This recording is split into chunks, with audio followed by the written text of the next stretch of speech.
Welcome friends, किताब के ज्ञान में आपका स्वागत है। तो आज हम आपके लिए कैलेंडर की ट्रिक लेकर आए हुए हैं, जिससे आप किसी भी ईयर के डेट के डेज आराम से निकाल पाओगे। दोस्तों, वीडियो थोड़ी सी लंबी और बोरिंग हो सकती है, लेकिन आपको पूरा पूरा नॉलेज मिलेगा। और एक बात, इस वीडियो के लास्ट में आपसे एक क्वेश्चन पूछा जाएगा, जिसका आंसर आपको कमेंट बॉक्स में देना है, और टॉप 3 करेक्ट आंसर जो भी देगा उसका नाम अगले वीडियो में लिया जाएगा।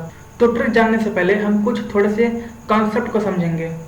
जैसे जो ईयर होता है वो दो टाइप का होता है, ऑर्डिनरी ईयर और लीप ईयर।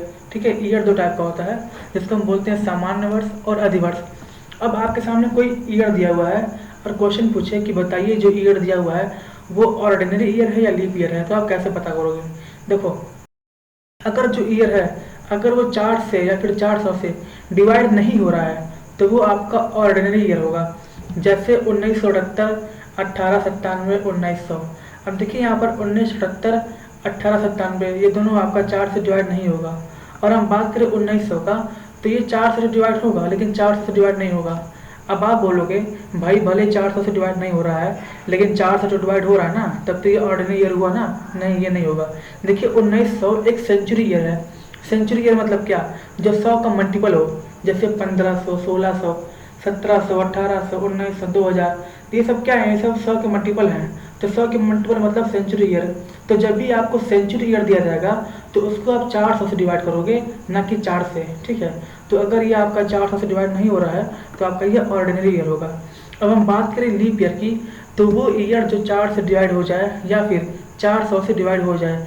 जैसे आपका 1996, 2000, 1864। अब ये सब क्या है? ये सब 4 से डिवाइड हो जाएंगे, तो ये सब लीप ईयर है। अब हम आपको बताएंगे कुछ इंटरेस्टिंग फैक्ट कैलेंडर के बारे में, जो आपने कभी शायद ध्यान नहीं दिया होगा। ये बहुत ही इंटरेस्टिंग फैक्ट है। देखिए, अगर किसी भी ऑर्डिनरी ईयर में 1 जनवरी को वेडनेसडे पड़ता है, हम किसी भी सामान्य वर्ष का बात कर रहे हैं कि अगर किसी भी सामान्य वर्ष में 1 जनवरी को वेडनेसडे पड़ रहा है, बुधवार पड़ रहा है, तो उसी ईयर की लास्ट डे मतलब 31 दिसंबर को भी आपका वेडनेसडे ही पड़ेगा। आप कभी भी किसी भी ईयर का कैलेंडर उठाकर देख लेना, लेकिन वो कैलेंडर, वो ईयर ऑर्डिनरी ईयर होना चाहिए, वो लीप ईयर नहीं होना चाहिए। जैसे आपका 2020 चल रहा है तो ये लीप ईयर है। तो आप अगर 2019 का कैलेंडर उठाकर देखोगे तो 1 जनवरी को डे, जो डे आपका पड़ा था, वही डे आपका 31 दिसंबर को भी पड़ा होगा। ठीक है, अब चलिए देखिए, अगर मान लीजिए 1 जनवरी 1981 को आपका थर्सडे पड़ा, तो 1 जनवरी 1982 को आपका फ्राइडे पड़ेगा। ये फैक्ट है, क्योंकि ये देखिए कैसे आ रहा है। जैसे आपका 1 जनवरी को जो दिन पड़ा था वही आपका 31 दिसंबर को भी पड़ा था। अब 31 दिसंबर के जस्ट एक दिन बाद क्या पड़ेगा? आपका थर्सडे पड़ेगा। तो 31 दिसंबर के जस्ट एक दिन बाद क्या आता है? 1 जनवरी आता है, तो आपका वो अगला साल हो जाएगा, तो आपका थर्सडे पड़ेगा। तो ऐसे ही मान लीजिए 1 जनवरी को 81 में आपका थर्सडे पड़ा, तो 82 में आपका फ्राइडे पड़ेगा। ऐसे ही 83 में आपका सैटरडे पड़ेगा और 84 में आपका संडे पड़ेगा। अब देखिए यहाँ पर जो 84 है वो आपका लीप ईयर आ गया। तो लीप ईयर जब क्रॉस करेगा तो संडे के बाद मंडे नहीं आएगा। ठीक है, अभी हम इसके बारे में बात करेंगे। चलिए अब आते हैं लीप ईयर पर। तो देखिए लीप ईयर में क्या होता है, अगर 1 जनवरी को वेडनेसडे पड़ा, कोई भी ईयर हो, कोई भी लीप ईयर हो, अगर 1 जनवरी को वेडनेसडे पड़ा तो इसी ईयर का जो लास्ट दिन है 31 दिसंबर, उस दिन वेडनेसडे नहीं पड़ेगा, उस दिन आपका पड़ेगा थर्सडे। मतलब जस्ट एक डे बाद जो होता है वो आपका पड़ेगा।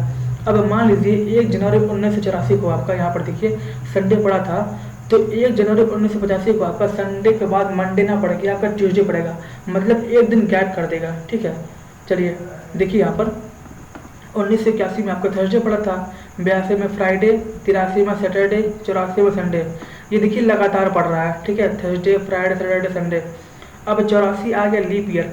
तो जब लीप ईयर क्रॉस करेगा तो संडे के बाद मंडे ना पड़ के आपका ट्यूसडे पड़ेगा। ठीक है, अब देखिए 85 क्या है? ऑर्डिनरी आ गया। ठीक है, लीप ईयर के बाद फिर से ऑर्डिनरी आ गया, तो फिर से लगातार आएगा। आप ट्यूसडे के बाद आपका वेडनेसडे आएगा 86 में, फिर 87 में आपका थर्सडे आएगा, फिर 88 में आपका फ्राइडे आएगा।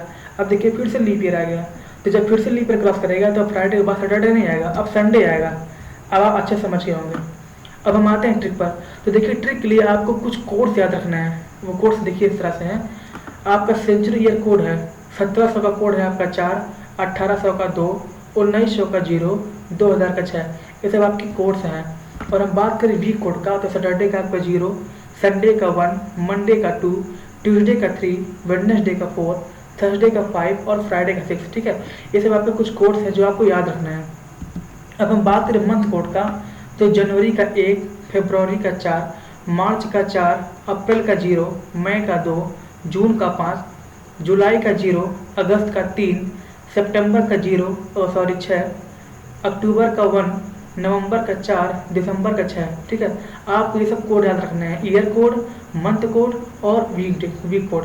अब ये कोड्स कैसे अप्लाई करने हैं, इन कोड्स का यूज कैसे करना है, हम इसको एक क्वेश्चन से समझेंगे। तो क्वेश्चन दिया हुआ है 16 जुलाई 1919 को कौन सा दिन था।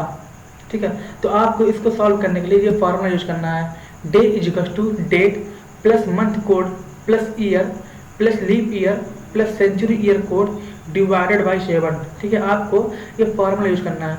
तो देखिए डे इजिकल्स टू आ रहा है 16 प्लस 0 प्लस 19 प्लस 4 प्लस 0/7। अब देखिए ये आया कैसे है, यहाँ पे लिखा हुआ डेट, तो डेट क्या है 16 है, तो यहाँ पर आ गया 16। यहाँ लिखा है मंथ कोड, ठीक है, तो जुलाई है, जुलाई का मंथ कोड क्या है 0 है, तो यहाँ पर आ गया 0। अब यहाँ लिखा हुआ ईयर, तो देखिए लिखा है वहाँ पर 1990 लिखा हुआ है, तो 1919 में से हम 1900 को अलग कर लेंगे तो बचा 19, तो यहाँ पर आ गया 19।